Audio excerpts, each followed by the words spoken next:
नमस्कार दोस्तों, मेरा नाम प्रोफेसर कुलविंदर सिंह है और कंप्लीट फाइनेंशियल प्लानिंग के आज के इस एपिसोड में आज हम डिस्कस करेंगे कि जिन्होंने भी अपने जीवन की कीमत को जाना, उन्हें जीते जी तो बहुत कुछ लाभ हुआ, जाते जाते भी बहुत लाभ हुआ। ऐसे बहुत सारे एग्जाम्पल्स हैं जिन्होंने जैसे अगर आपको कोई कहे आपने इस बिजनेस को, इस कारोबार को, इस प्रॉपर्टी समृद्धि या जो भी आज एक बहुत सफल मकाम पर आप पहुंचे। मैं एग्जाम्पल की बात करता हूं। एक सफल कलाकार है और वो सफल कलाकार बहुत बड़ा नाम बन चुका है और उसके आगे जो बच्चे हैं वो वाकई ही पापा के बिजनेस में बिल्कुल इंटरेस्टेड नहीं है और बहुत ज़्यादा काबिल भी नहीं है। और ये तो जो कंडीशन है वो तकरीबन 80-90% लोगों के साथ हो ही सकती है, क्योंकि ये प्रोबेबिलिटी सबसे ज़्यादा होती है। एक व्यक्ति जो मान लीजिए 30-40 साल में अपने एक बिजनेस को एक मकाम पे लाके खड़ा करता है, 200-300 करोड़ का बिजनेस खड़ा कर दिया या 50 करोड़ का बिजनेस खड़ा कर दिया, और अब बच्चे तो उसको चलाने में बिल्कुल भी इंटरेस्टेड नहीं है, या इंटरेस्टेड है तो वो सिर्फ टाइम पास कर रहे हैं और उसमें कोई आगे बढ़ाने वाली सोच तो नहीं है। ऐसी सूरत में क्या किया जाए?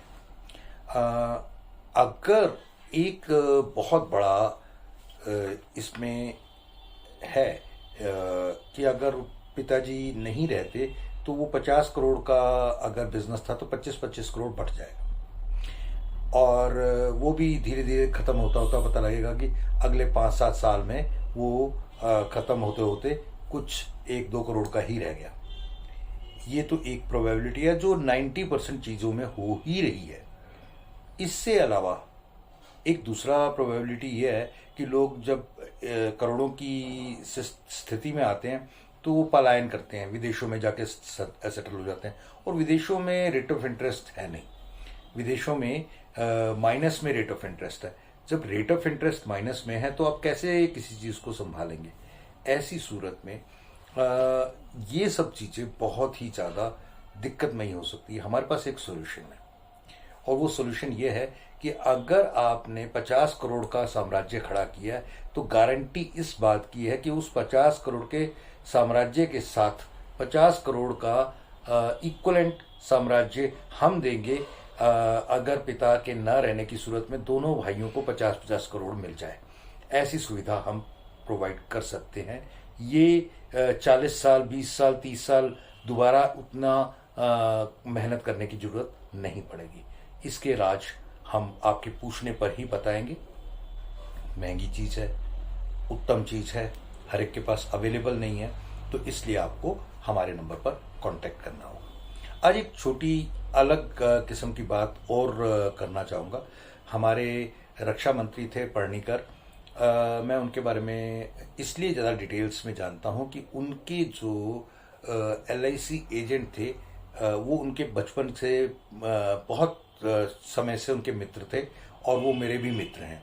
और उन्होंने जब तक उन्हें कैंसर और बाकी चीज़ें नहीं हुई थी उससे पहले तक करीब करीब 17-18 अच्छी पॉलिसीज दे दी थी, ताकि वो जब वो अपने जीवन में ऊपर को चढ़ रहे थे तो उस समय वो पॉलिसीज दे दी थी, ताकि जब वो गए तो उनके जाने पर एक अच्छा अमाउंट पॉलिसीज के जरिए से आया, जिससे क्योंकि ये एक बहुत ईमानदार किस्म के इंसान थे, इन्होंने दूसरे नेताओं की तरह बड़े सारे स्विस अकाउंट और बैलेंसेस नहीं बनाए थे।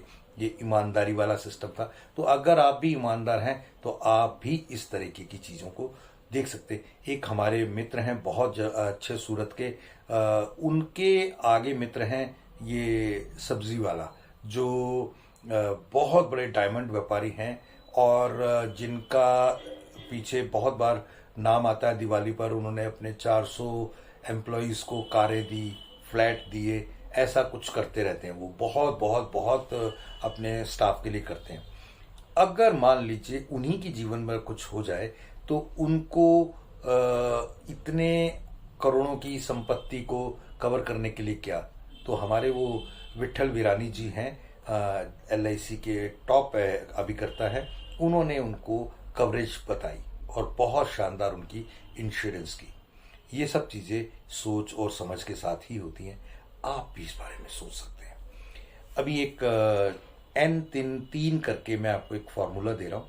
13वें साल आपको 1,50,000 रुपये मिले बच्चे की एजुकेशन के लिए, 15वें साल 1,60,000 रुपये, 16वें साल 13वां 1,50, 15 1,60, 17 1,70 और उसके बाद 19वें साल पर 1,80 और 21वें साल पर 11 लाख।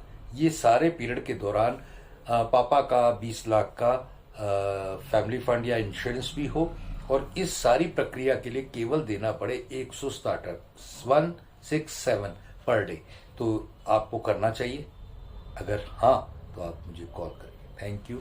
जय हिंद।